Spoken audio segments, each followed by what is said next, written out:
Exercise 12.2 को solve करेंगे आज हम लोग, और उसमें पहला क्वेश्चन हम पढ़ते हैं। आप भी गौर से सुनिए, लिखा हुआ है। पहले मैं पूरा क्वेश्चन पढ़ूंगा ताकि आपको सारे आइडियाज मिल जाएं। रेशमा दो प्रकार के भोज्य पी और क्यू को इस प्रकार मिलाना चाहती है। रेशमा है, कोई डाइटिशियन होगी ये, और वो दो प्रकार के भोज्य पदार्थ, एक प्रकार का भोज्य पदार्थ पी है, दूसरे प्रकार का क्यू मिलाना चाहती है, और इस कदर मिलाना चाहती है कि मिश्रण में विटामिन अवयवों में 8 मात्रक विटामिन ए और 11 मात्रक विटामिन बी हो। जब मिश्रण तैयार हो भोज्य पदार्थों का, तो उसमें पूरे मिश्रण में 8 मात्रक विटामिन ए चाहिए हमको और 11 मात्रक विटामिन बी। भोज्य पी की लागत 60 रुपए प्रति किलोग्राम है और भोज्य क्यू की लागत 80 रुपए प्रति किलोग्राम है। मतलब जो भोज्य पी है उसका जब 1 किलो लिया जाता है तो वो 60 रुपए में मिलता है, 60, और भोज्य क्यू का 1 केजी 80 रुपीज में मिलता है।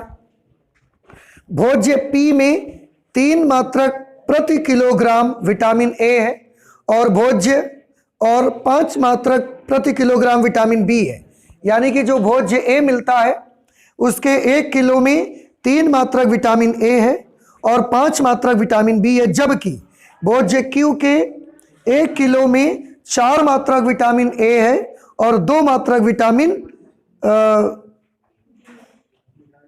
विटामिन बी है।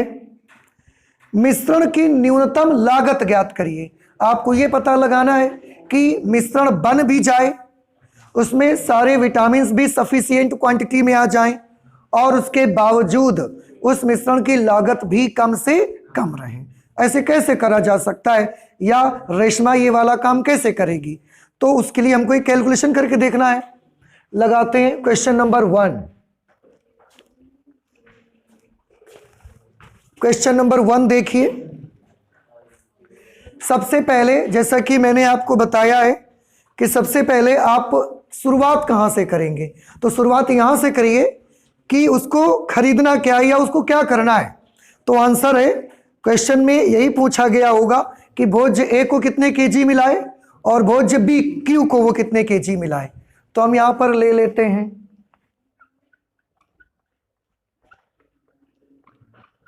माना रेशमा को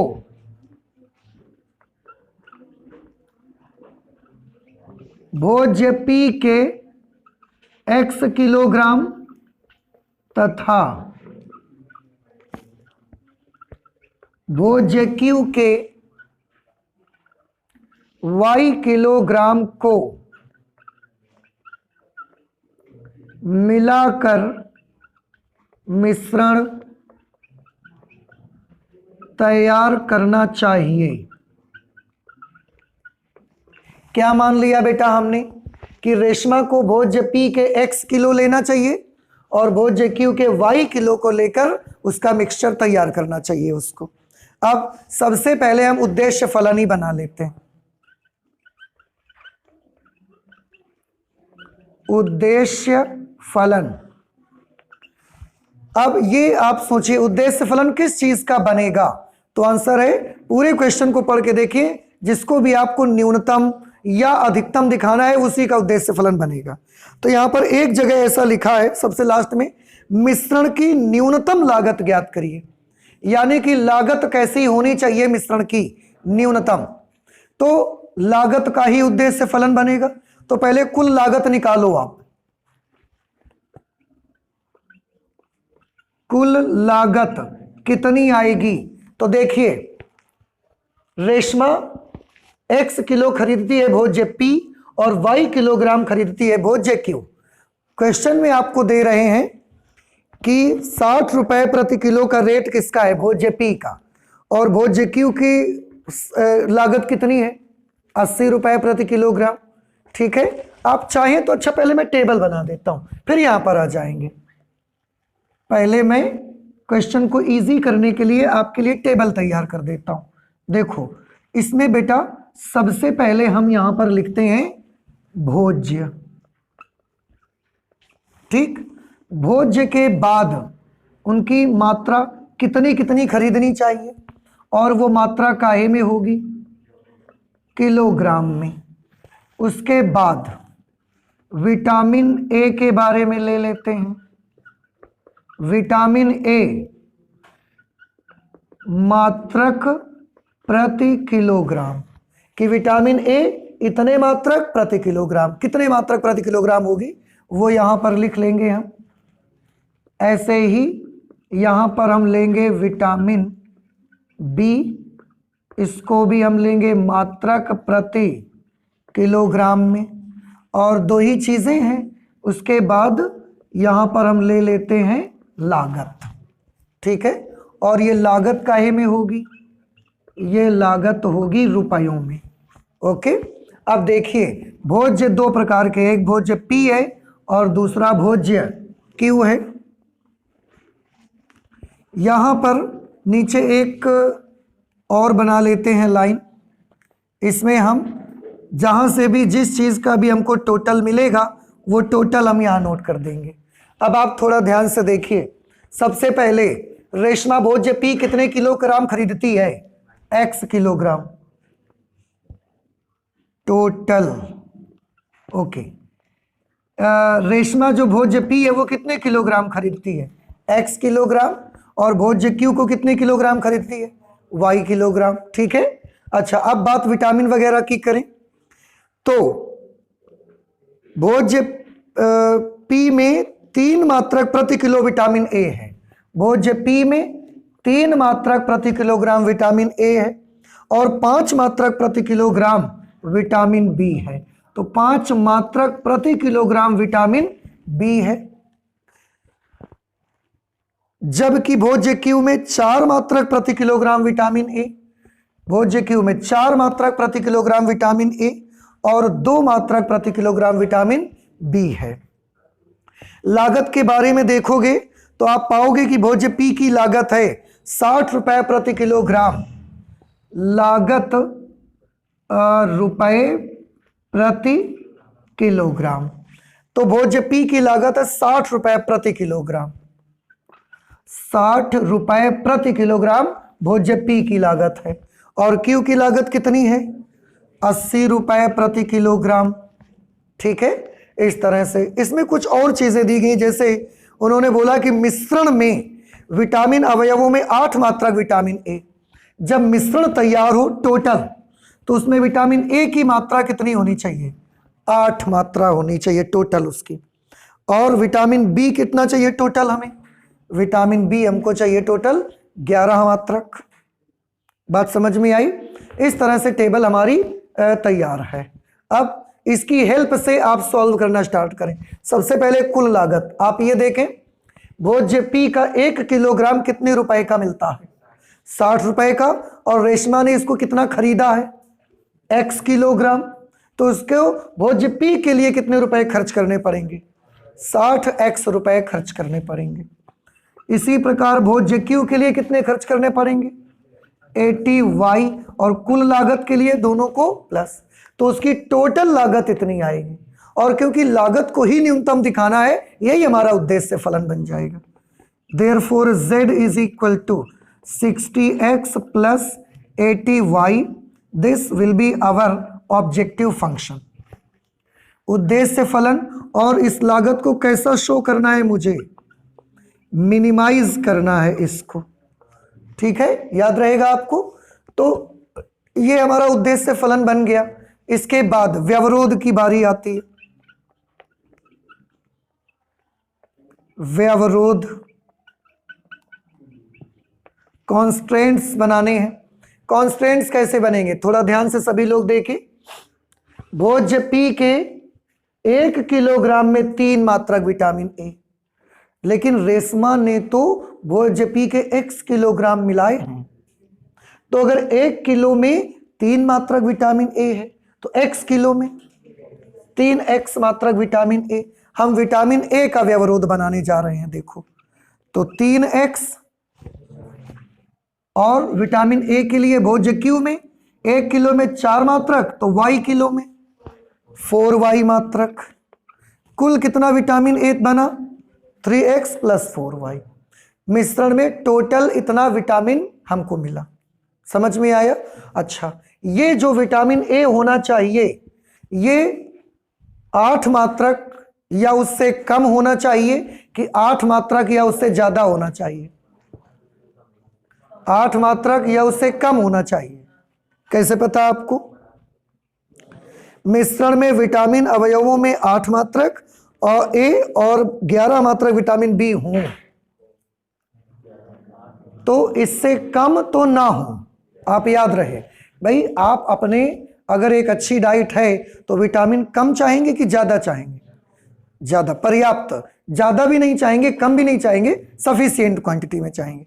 लेकिन अगर 8 हो इसका मतलब 8 से तो कम ना हो फिर, तो यानी कि 8 या 8 से कैसे हो? ज्यादा ही हो। यहां पर 8 हमने कर दिया। ये किस चीज का व्यवरोध बना? हाँ, constraint of vitamin A. Vitamin A का कॉन्स्ट्रेंट हमने बना लिया, ठीक है। इसी प्रकार विटामिन बी का कॉन्स्ट्रेंट बनाइए। देखो, पी के 1 किलो में कितना विटामिन? 5, तो x किलो में कितना विटामिन होगा? 5x प्लस क्यू के 1 किलो में 2 मात्रा विटामिन बी है, तो y किलो में कितना मात्रा विटामिन बी? 2y। और इसको भी 11 मात्रक से मिश्रण में ऊपर ही रहना चाहिए। ये क्या चीज बन गया? ये बन गया कॉन्स्ट्रेंट ऑफ विटामिन बी, ठीक है। अच्छा, इसके बाद 2 ही बनेंगे, और 2 व्यवरोध तो ऐसे जो कंपल्सरीली हर क्वेश्चन में बनते हैं वो होंगे x इज ग्रेटर देन और equal to 0 and y is greater than और इक्वल टू 0। इनको कौन से व्यवरोध कहे जाते हैं बताइए? ये 2 कौन से व्यवरोध हैं? कल की क्लास में आपको बताए गए हैं, लेकिन आप पढ़ोगे तो जान पाओगे। इनको बोलते हैं ऋणेतर व्यवरोध।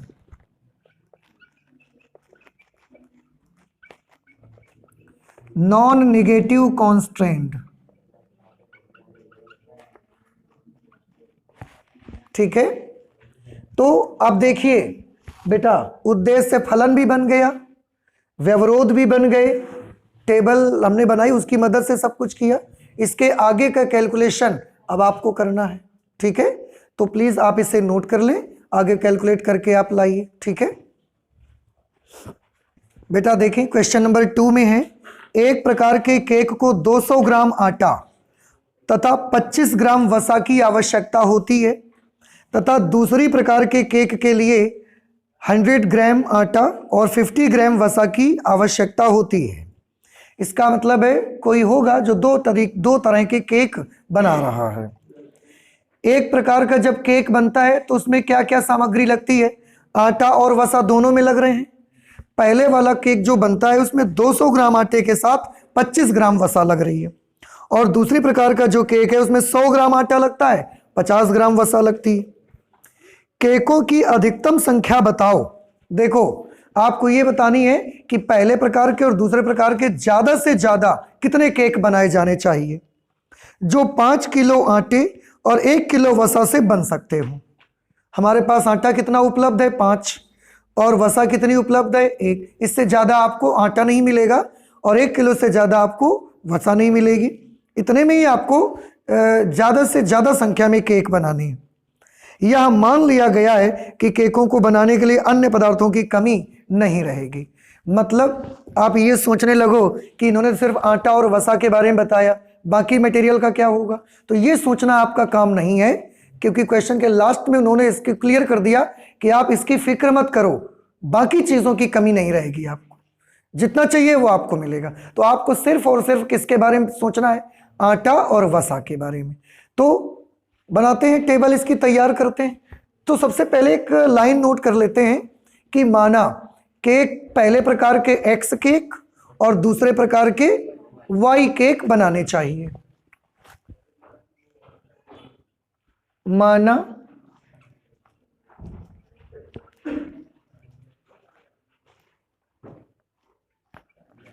पहले प्रकार के एक्स केक तथा दूसरे प्रकार के, पहले प्रकार के एक्स केक तथा दूसरे प्रकार के वाई केक बनाने चाहिए। समझ आया? अब इसकी टेबल ही पहले हम भर देते हैं जरा।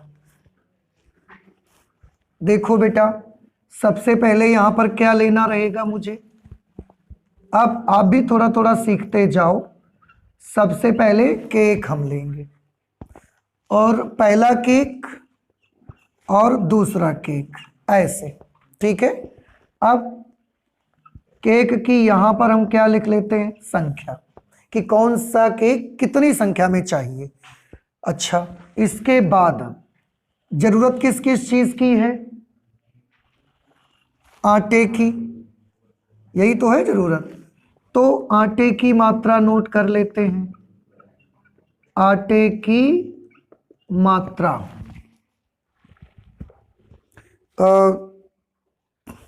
ठीक है, प्रति केक, आटे की मात्रा प्रति केक, ठीक। और वसा की मात्रा, वसा की मात्रा भी प्रति केक, ठीक। चलिए भरते हैं, फिर जो होगा देखा जाएगा आगे। जो भी चीज़ कम पड़ेगी उसको हम बना लेंगे। अभी भी एक लाइन हमने खाली रखी हुई है, और यहाँ पर हम जिसका भी टोटल हमारे पास होगा उसको लिखेंगे, नहीं होगा नहीं लिखेंगे। हाँ चलते हैं। देखिए क्या माना कि पहले प्रकार के एक्स केक और दूसरे प्रकार के वाई केक बनाने चाहिए। तो पहले प्रकार के केकों की संख्या एक्स, दूसरे प्रकार के केकों की संख्या वाई, ठीक है। पहले प्रकार के केक में आटा कितना लगता है, 200 ग्राम, और वसा कितनी लगती है, 25 ग्राम। तो ये 200 ग्राम और ये कितना, 25 ग्राम। आप चाहो आटे की मात्रा ग्राम प्रति केक, ऐसे हम लिख देते हैं, ये ग्राम प्रति केक ऐसे लिख देते हैं इसको, 200 ग्राम 25 ग्राम, ठीक है। अच्छा, दूसरे प्रकार का जब एक केक बनता है तो 100 ग्राम आटा लगता है, 100 ग्राम आटा और 50 ग्राम वसा लगती है, ठीक है। और आटा हमारे पास अवेलेबल कितना है, टोटल कितना आटा हमारे पास अवेलेबल है, 5 किलो। देखो बेटा एक चीज ध्यान से, तो यहां पर मुझे लिखना चाहिए 5, पर एक छोटी सी प्रॉब्लम है, उसको सॉल्व कर लो। ये आटा किस में दिया है, किलोग्राम में, और ये आटा किस में सब है, ग्राम में। तो या तो सबको किलो में बदल लो, या तो इसको भी ग्राम में बदल लो। तो ये सब ग्राम में है तो इसको भी ग्राम में बदल लो। 1 किलोग्राम में कितने ग्राम, 1000, तो 5 किलोग्राम में 5000 ग्राम हो जाएंगे। ऐसे ही वसा कितनी है टोटल हमारे पास, 1 किलो, तो ग्राम में बदलोगे तो कितनी हो जाएगी, 1000 ग्राम, ठीक है। अच्छा चलिए सॉल्व करना स्टार्ट करते हैं। सबसे पहले हम क्या बनाना चाहते हैं, उद्देश्य फलन। क्या आप बता सकते हैं, मैंने आपको कई बार क्वेश्चन पढ़ा और हर बार ये बताया कि उद्देश्य फलन किसका बनता है। क्वेश्चन पढ़ने के बाद जिस भी चीज को आपको अधिकतम दिखाना होगा, जिस भी चीज को आपको न्यूनतम दिखाना होगा, उद्देश्य फलन उसका बनेगा। तो सवाल हमने पूरा क्वेश्चन पढ़ा हुआ है, आपने सुना भी है, तो प्लीज आप फिर से बुक में देख के बताओ कि क्या अधिकतम दिखाना है या क्या न्यूनतम दिखाना है। हाँ, आपको अधिकतम दिखाना है, किस चीज को, केकों की संख्या को अधिकतम दिखाना है। इसका मतलब केकों की संख्या का ही क्या बनेगा, उद्देश्य फलन बन जाएगा। कुछ बात मेरी समझ में आई? तो उद्देश्य फलन के लिए हमको क्या निकालना पड़ेगा, केकों की संख्या। तो बेटा क्या आप बता सकते हो कुल केकों की संख्या कितनी होगी? सोचो। अरे इधर देखो, पहले प्रकार के कितने केक हैं, दूसरे प्रकार के कितने केक हैं, तो कुल कितने केक हो गए? x plus y. नहीं समझ में आया भाई? पहले टाइप के कितने केक आप खरीदे हैं, बनाए हैं आपने? x। दूसरे टाइप के कितने केक बनाए हैं? तो टोटल कितने केक हो गए? x plus y. This is the total number of cakes which is equal to x plus y, and this will be our objective function. So z will be equal to x plus y. बस ये उद्देश्य फलन बन गया हमारा। क्या करना क्या है हमको इसको? अधिकतमीकरण या न्यूनतमीकरण? अधिकतमीकरण कि जितना सामान हमारे पास उपलब्ध है, जितनी सामग्री हमारे पास उपलब्ध है, ज्यादा से ज्यादा कितने केक बना सकते हैं। तो हमें इसको मैक्सिमाइज करना है।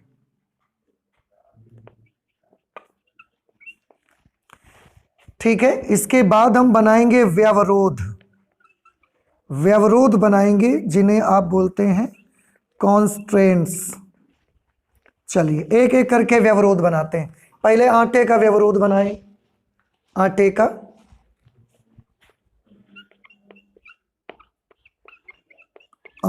का व्यवरोध देखिए बेटा, बनाइए क्या बनेगा। अब आप समझ भी रहे होंगे फिलहाल थोड़ा थोड़ा तो, कि पहला केक जो एक केक बनता है उसके एक केक में 200 ग्राम आटा लगता है, और आपने तो x केक बनवाए हैं, तो टोटल कितना आटा लग जाएगा? 200x ग्राम। 200x ग्राम आटा पहले वाले केक में लग जाएगा, और दूसरे टाइप के पूरे केक्स में कितना आटा लग जाएगा? 100y 100y। तो टोटल आटा 200x प्लस 100y के बराबर लगा। लेकिन ये टोटल आटा हमारे पास 5000 ग्राम से ज्यादा नहीं है, यानी कि 5000 ग्राम या उससे कम ही में आपको बनाना पड़ेगा। 5000 ग्राम या उससे कम में आपको बनाना पड़ेगा। इज लेस देन और इक्वल टू 5000। इसी को आप चाहें तो थोड़ा सा इजी करके लिख सकते हैं। देखो बेटा, सब में 100 से डिवाइड कर दो, सभी पदों में 100 से डिवाइड करोगे तो क्या बन जाएगा? 2x। इसमें 100 से डिवाइड करोगे, y इज लेस देन और इक्वल टू 50। ये बना आटे का व्यवरोध। इसके बाद वसा का व्यवरोध बना लीजिए। वसा का व्यवरोध देखो, पहले प्रकार के एक केक में 25 ग्राम आटा लगता है, 25 ग्राम वसा लगती है। तो x केकों में कितने ग्राम वसा लगेगी? 25x ग्राम। 25x ग्राम। दूसरे प्रकार के एक केक में 50 ग्राम वसा लगती है, और आपने y केक बनाए हैं, तो कुल कितनी वसा लगेगी? 50y। टोटल वसा कितनी हो गई? 25x plus 50y। लेकिन क्वेश्चन में एक अवरोध है, एक लिमिटेशन है हमारे पास, कि ये वसा 1000 ग्राम से ज्यादा नहीं होनी चाहिए, क्योंकि हमारे पास केवल 1000 ग्राम वसा ही है। उसके ऊपर आपको वसा नहीं मिल सकती, क्योंकि है नहीं। इसको भी आप चाहें तो थोड़ा सा छोटा कर सकते हैं, 25 से डिवाइड करके। 25 से डिवाइड करोगे तो x plus 2y is less than और इक्वल टू 40। ये बन गया वसा का व्यवरोध। इसके बाद कौन से व्यवरोध बनते हैं? ऋणेतर। ऋणेतर मीन्स नॉन नेगेटिव कॉन्स्ट्रेंट्स। ऋणेतर व्यवरोध। ऋणेतर व्यवरोध, हाँ, ये तो क्या बनेंगे? x इज ग्रेटर देन और equal to 0 and y is greater than और इक्वल टू 0। ये ऋणेतर व्यवरोध बन गए। इस तरह से क्वेश्चन नंबर 2 में भी आपका उद्देश्य फलन बन गया, व्यवरोध तैयार है, और वो इन टेबल की मदद से हमने बनाया हुआ है। अब ये बताएं, क्या आपको ये चीज समझ में आई? अगर आपको समझ में आ गई है, कैलकुलेशन का तरीका आप जानते ही हैं, आप प्लीज कैलकुलेट कर लीजिएगा, नोट कर लें जल्दी से आप इसको। क्वेश्चन नंबर 3 फिर से हम पढ़ेंगे, आप सभी अपनी अपनी बुक्स में ध्यान से देखें। देखिए, जब तक आप क्वेश्चन की भाषा समझ नहीं पाएंगे ना, तब तक आप क्वेश्चन को सॉल्व ही नहीं कर सकते। इसलिए जब भी हम पढ़ा करें, आप प्लीज क्वेश्चन को अपनी अपनी बुक्स में भी अच्छे से देखा करें। क्वेश्चन में लिखा है, एक कारखाने में टेनिस के रैकेट तथा क्रिकेट के बल्ले बनते हैं। टेनिस के रैकेट बनते हैं और क्रिकेट के बल्ले बनते हैं। एक टेनिस रैकेट बनाने के लिए 1.5 घंटे यांत्रिक समय तथा 3 घंटे शिल्पकार का समय लगता है। कहने का मतलब यूं कि जब रैकेट का टेनिस का एक रैकेट बनाया जाता है तो उसमें 1.5 घंटे का समय लग जाता है, यांत्रिक समय, मैकेनिकल वर्क, उसमें काम करना पड़ता है उसको बनाते समय, और 3 घंटे उसमें लगते हैं शिल्पकार का समय, उसमें डिजाइन बनाना, ये करना वो करना, इसमें सब में लग जाते हैं। जबकि एक जब क्रिकेट का बल्ला बनाया जाता है तो उसमें 3 घंटे यांत्रिक समय लगते हैं, उसमें बनाने में टाइम ज्यादा लगता है, और 1 घंटा शिल्पकार का समय लगता है, उसकी डिजाइनिंग वगैरह या उसमें जो भी शिल्पकारी करनी होती है उसमें 1 घंटे का समय केवल लगता है। एक बल्ला बनता है तो एक दिन में कारखाने में विभिन्न यंत्रों पर उपलब्ध यांत्रिक समय के 42 घंटे और शिल्पकार समय के 24 घंटे से अधिक नहीं मिलेंगे। मतलब कारखाने में एक दिन में आपको यांत्रिक समय कितना मिले दिया जाएगा, 42 घंटा, इससे ऊपर यांत्रिक समय आपको नहीं मिलेगा, इतने के अंदर ही बनाने पड़ेंगे आपको। और शिल्पकारिता के लिए कितना समय मिलेगा, 24 घंटे का टाइम मिलेगा शिल्पकारिता के लिए, इससे ज्यादा का वक्त आपको नहीं दिया जाएगा, इतने के अंदर ही शिल्पकारी करके पूरा गढ़ना रहेगा आपको उसको। अब 2 पार्ट में क्वेश्चन उन्होंने लगाया। पहला पार्ट है रैकेटों और बल्लों को कितनी संख्या में बनाया जाए ताकि कारखाना पूरी क्षमता से काम करे। रैकेटों और बल्लों को कितनी संख्या में बनाया जाए ताकि कारखाना पूरी क्षमता से काम करे।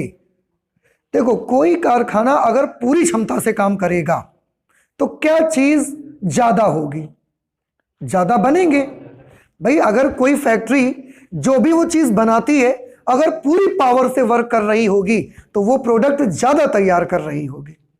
इसका मतलब है टेनिस के रैकेट और बल्लों की संख्या कैसे बननी चाहिए, ज्यादा, तभी तो मानेंगे पूरी क्षमता से काम किया।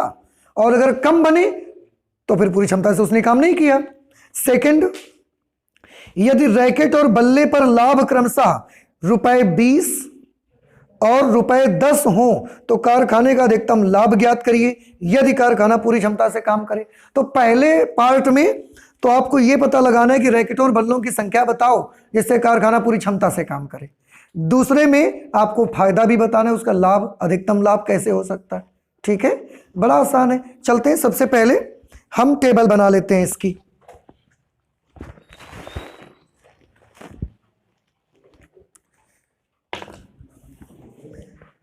सबसे पहले टेबल बना ली जाए। देखिए, 2 प्रकार के प्रोडक्ट बन रहे हैं इसमें। कौन कौन से बन रहे हैं, टेनिस के रैकेट और क्या बन रहा है, क्रिकेट के बल्ले। तो 2 प्रकार के उत्पाद यहां तैयार हो रहे हैं। कारखाने में जो प्रोडक्ट बनते हैं, जो उत्पाद बनते हैं, उसमें 2 उत्पाद बनाए जा रहे हैं। एक तो टेनिस के रैकेट,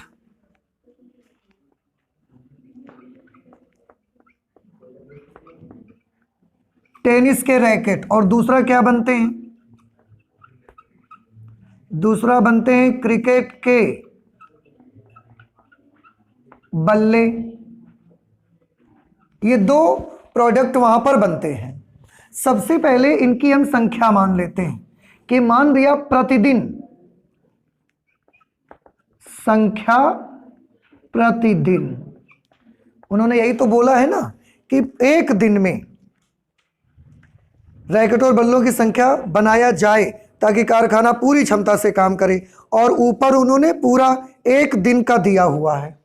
तो संख्या प्रतिदिन हमने मान लिए, एक दिन में X रैकेट बनने चाहिए और क्रिकेट के बल्ले कितने बनने चाहिए, Y। इसको हम चाहें तो यहां नोट भी कर सकते हैं। माना कारखाने में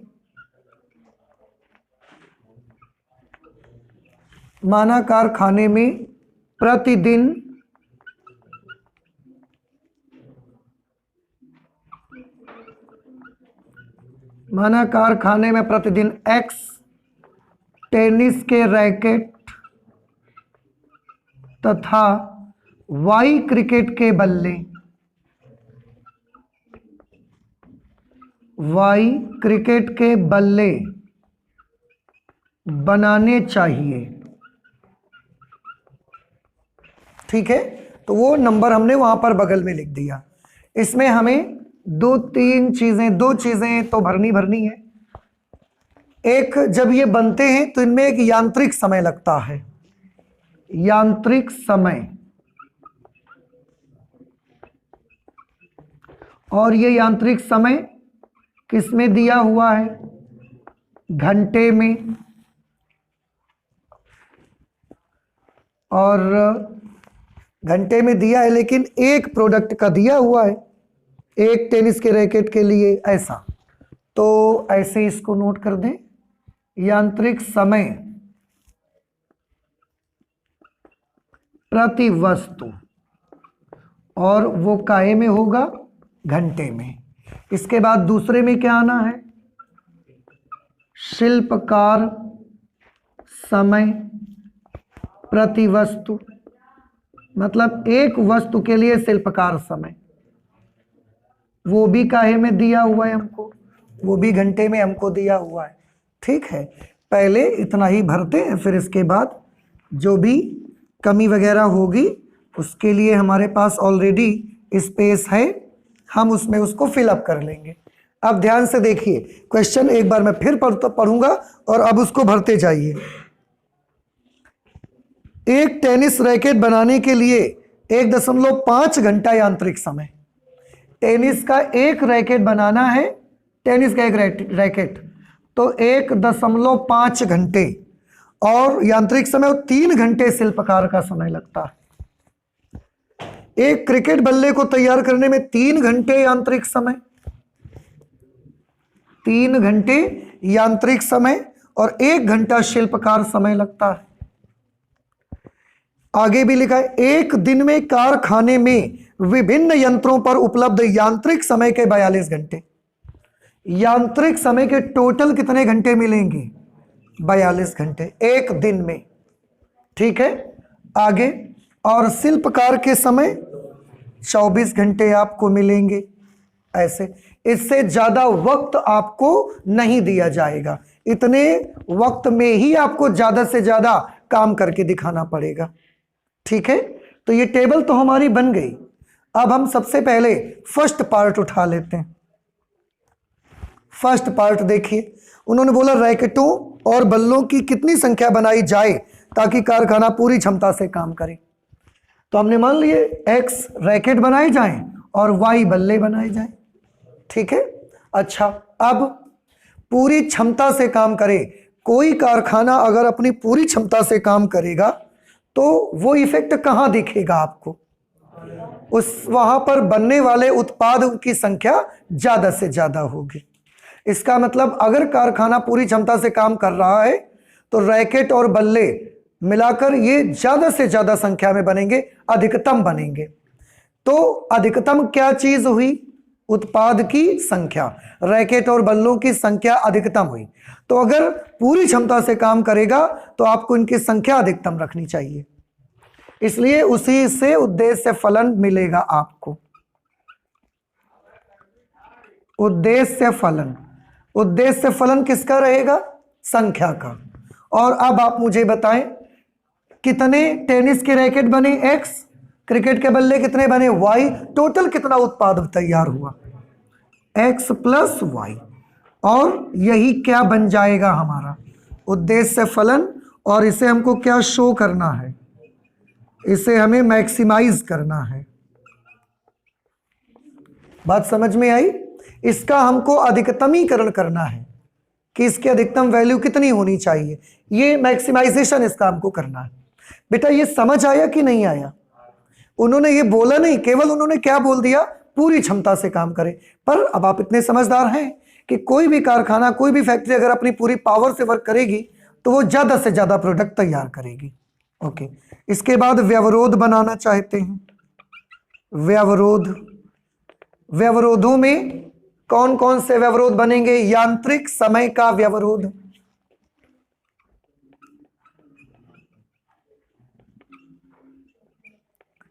यांत्रिक समय का व्यवरोध। बताइए यांत्रिक समय का व्यवरोध क्या बनेगा? अब तो आप समझ भी गए होंगे करना क्या रहता है। 1.5x प्लस 3y, 42 से रिलेट कर देना है उसको। समझ आ गया ना कि क्यों हो रहा है ऐसा? ठीक है, अब मैं उसको ज़्यादा गहराई पर नहीं जाऊंगा, अब आप समझ सकते हैं। 1.5x plus 3y is less than और इक्वल टू 42।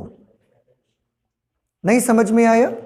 अच्छा, आप चाहें तो इसको जैसे भी हो अपना सॉल्व कर लीजिएगा।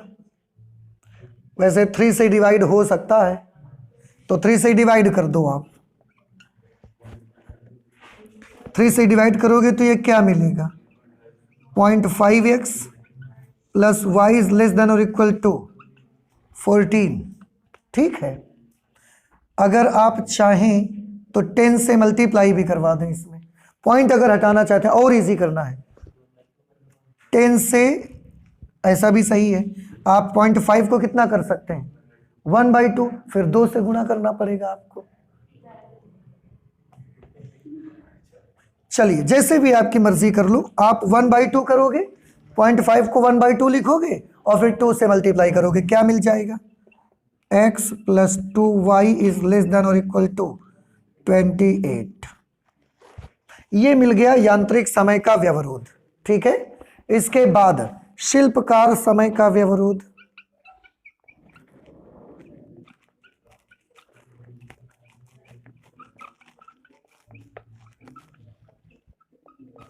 शिल्पकार समय का व्यवरोध क्या बनेगा बताइए? 3x plus 1y is less than और equal to 24। 3x plus Y is less than और इक्वल टू 24। ये हम लेस देन और इक्वल टू क्यों लगा देते हैं? आपको ये पता चलता है कि बस हम लगा देते हैं इसलिए आप सीख लेते हो? पता चलता है क्यों लगाया हमने, बताइए? हाँ, क्योंकि शिल्पकारिता में आपको 24 घंटे से ज्यादा का टाइम, या तो 24 घंटे मिलेंगे या तो उसके अंदर ही बनाना रहेगा आपको। ठीक है, और बाकी जो 2 व्यवरोध बनेंगे कौन से? ऋणेतर व्यवरोध। ऋणेतर व्यवरोध का मतलब नॉन नेगेटिव कॉन्स्ट्रेंट। तो नॉन नेगेटिव कॉन्स्ट्रेंट में x इज ग्रेटर देन और equal to 0 and y is greater than और इक्वल टू 0। इस तरह से ये कौन सा पार्ट हो जाएगा बेटा? फर्स्ट। बउआ इसी में देखें, सेकंड पार्ट भी मैं इसी में कर देता हूं, उसके लिए अलग से हम नहीं जाएंगे। इसी में देखिए, सेकंड में लिखा है यदि रैकेट और बल्ले पर लाभ क्रमशः 20 रुपए और 10 रुपए हैं।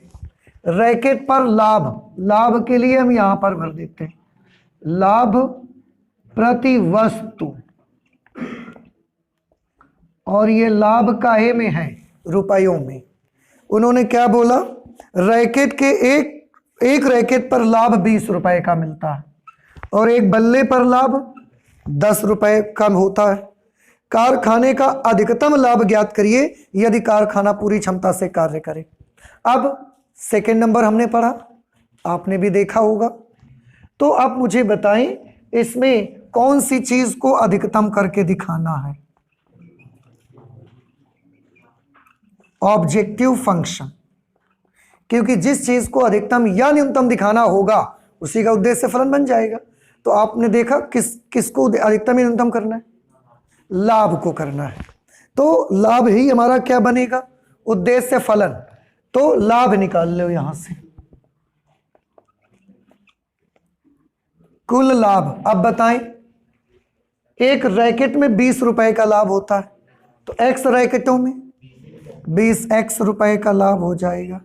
एक बल्ले में 10 रुपए का लाभ होता है, तो हमने तो y बल्ले बनवा रहे हैं कारखाने से, तो 10y का कुल लाभ इतना होगा।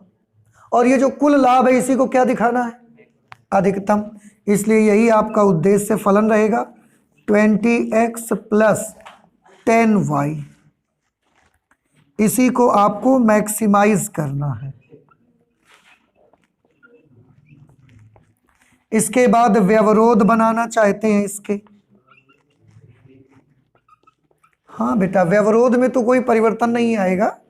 हाँ, व्यवरोध तो बउआ यही वाले बनेंगे, क्योंकि और तो कुछ बदलाव हुआ नहीं, केवल उतना लाभ वाला बदलाव हुआ है। तो व्यवरोध में कोई बदलाव नहीं आएगा, सेम एज इन पार्ट 1। जैसे पार्ट 1 में व्यवरोध है वही वाले व्यवरोध पार्ट 2 में भी आप यूज करेंगे, लेकिन फर्क बस इतना है, यहां पर हमको इसको मैक्सिमाइज करना है, यहां पर मुझे इस फायदे को मैक्सिमाइज करना है। एंड आई होप कि आप कर लेंगे। ठीक है, नोट कर लें आप प्लीज इसे जल्दी से। क्वेश्चन नंबर 4, क्वेश्चन नंबर 4 में लिखा हुआ है, एक निर्माणकर्ता नट और बोल्ट का निर्माण करता है। एक पैकेट नटों के निर्माण में मशीन ए पर 1 घंटा और मशीन बी पर 3 घंटे काम करना पड़ता है। मतलब जब एक पैकेट नट के तैयार होते हैं तो उसमें 2 मशीनों में वो बनते हैं। पहले मशीन ए पर काम करना पड़ता है, फिर मशीन बी पर। मशीन ए पर 1 घंटे लगते हैं और मशीन बी में 3 घंटे लगते हैं। इतने के बाद वो बनता है नट का एक पैकेट। जबकि एक पैकेट बोल्ट के निर्माण में 3 घंटा मशीन ए में लगते हैं और 1 घंटा मशीन बी में लगता है। वह नटों से ₹17.50 प्रति पैकेट और बोल्टों पर ₹7 प्रति पैकेट लाभ कमाता है। मतलब जब एक पैकेट नट बिकते हैं तो ₹17.5 का लाभ होता है, और जब एक पैकेट बोल्ट बिकते हैं तो ₹7 का उसको लाभ होता है। यदि प्रतिदिन मशीनों का अधिकतम 12 घंटे उपयोग किया जाए, चाहे मशीन ए हो चाहे मशीन बी, ज़्यादा से ज़्यादा आपको कितनी देर के लिए उपयोग को दिया जा सकता है?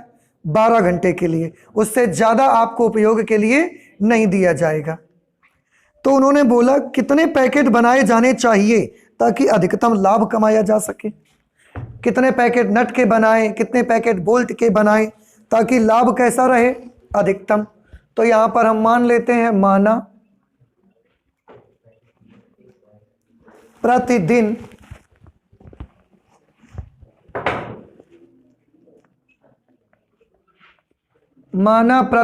X पैकेट नट तथा Y पैकेट बोल्ट बनाए जाने चाहिए। ठीक है, क्या मान लिया हमने कि रोज X पैकेट नट और Y पैकेट क्या बनाए जाने चाहिए? बोल्ट। अब हम एक छोटी सी टेबल में इन सब चीजों को भरते हैं। देखिए बेटा,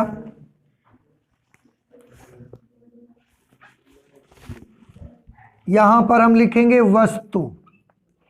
वस्तुओं में 2 वस्तुएं बनाई जाती हैं, नट और दूसरी वस्तु बोल्ट। ये 2 वस्तुएं बनाई जाती हैं। उसके बगल में हम लिखेंगे इनकी पैकेटों की संख्या।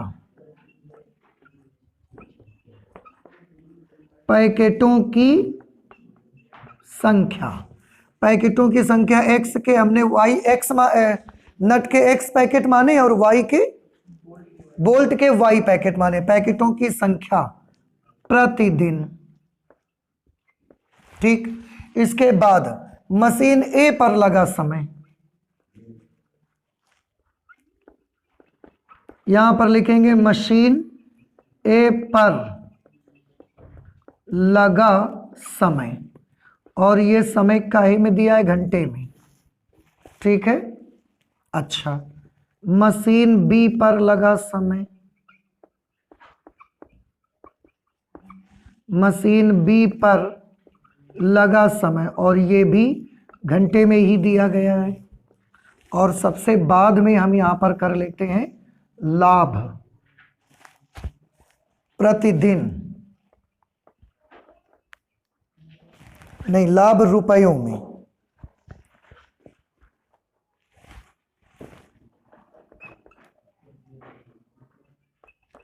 ठीक है,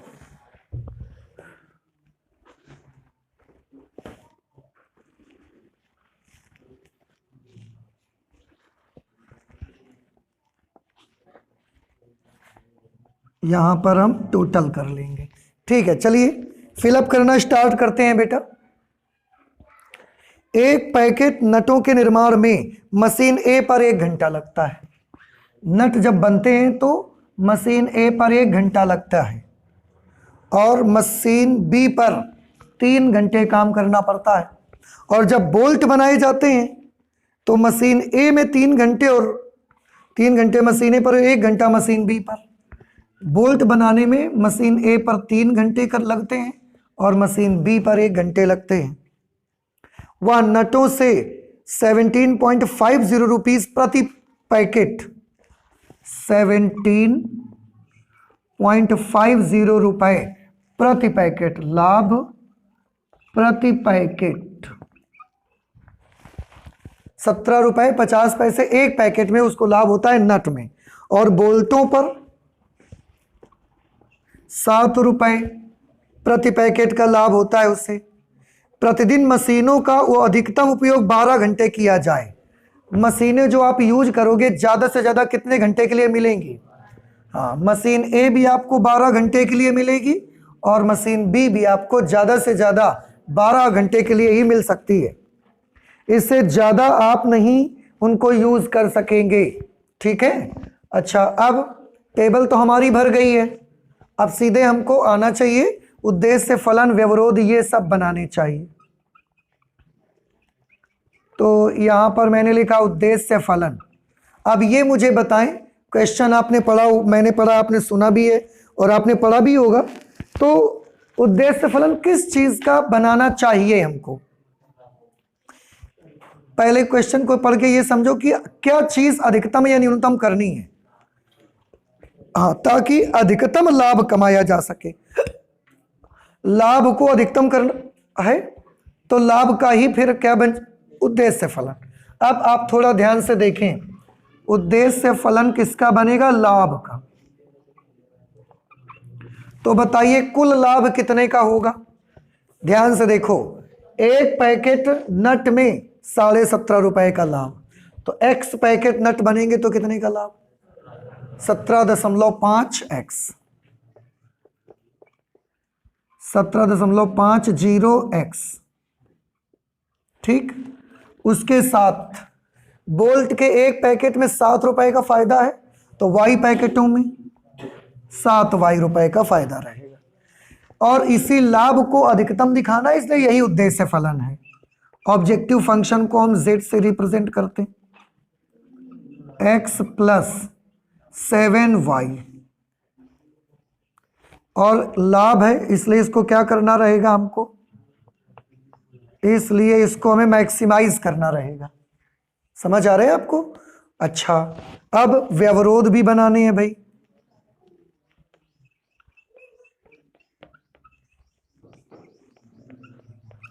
व्यवरोध, सबसे पहले मशीन ए पर लगे समय का व्यवरोध बनाइए।